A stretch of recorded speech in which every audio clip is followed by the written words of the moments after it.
Astros. I am Miss Holden, and I teach 4th grade at Sabina Elementary, and I am joined today by my dad, Roger, and he's going to help me do an experiment to show what types of materials make good insulators or conductors of electricity. So the tool we're using today is called an energy stick, and it is provided by the Ohio Energy Project and their funding partners. They provide lots of free materials for our 4th graders to do different science experiments that have to do with electricity.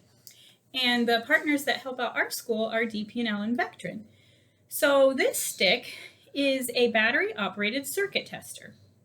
And it is so sensitive, and it can detect very small amounts of electricity. Electricity is free electrons moving from atom to atom through a material. This flow is called a current. Something that allows a current to move through it freely is called a conductor, and then something that stops the flow of electricity would be called an insulator. So when we hold both ends of this energy stick, but then touch our hands, it allows the electricity to flow from the energy stick through us and back around, creating a closed circuit that allows electricity to flow. So I've got lots of different materials here that I've just picked up around my house that we're going to test and see if they allow electricity to flow through it or not. If it flows through, it's a conductor. If it stops, it's an insulator. So the first thing we're going to try is a metal wire. Now this is a very thin wire, but when we test it, we find out that it is a conductor. It allows electricity to flow through it. This rubber band, let's try that, and this is an insulator. It does not allow electricity to flow through it. So then here's a glass bowl. What's your hypothesis? Is this glass bowl going to allow electricity to flow through it or not? And when we test it, we find out that it is an insulator. Here's a paper clip. Ooh, this is a conductor. And a headband? Well, that's an insulator. So now that we've tried a few objects, take your guess. What's your hypothesis about this rope? We find out that the rope is an insulator. How about a pair of socks? That would also be an insulator. A coin. What's your hypothesis? Oops. What's your hypothesis about the quarter?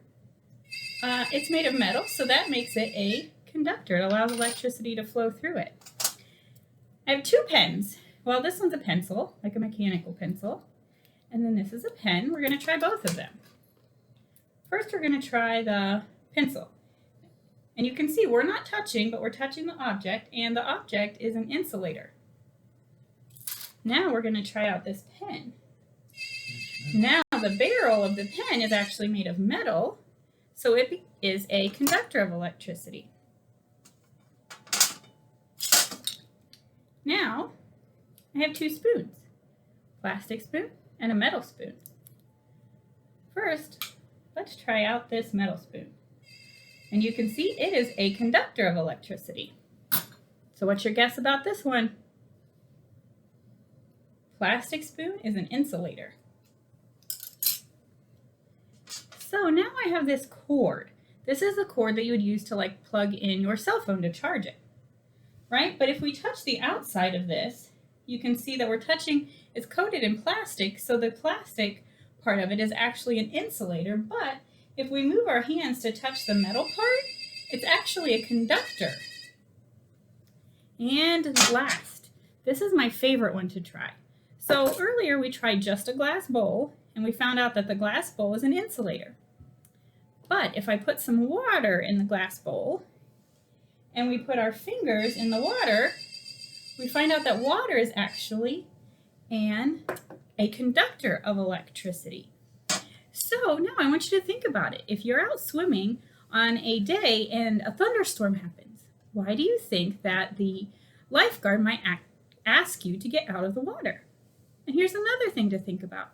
The people that work with the electric companies often wear rubber gloves, rubber suits, rubber things on their boots. Why do you think that is? Why would they be coated in rubber before they start working on the electric lines?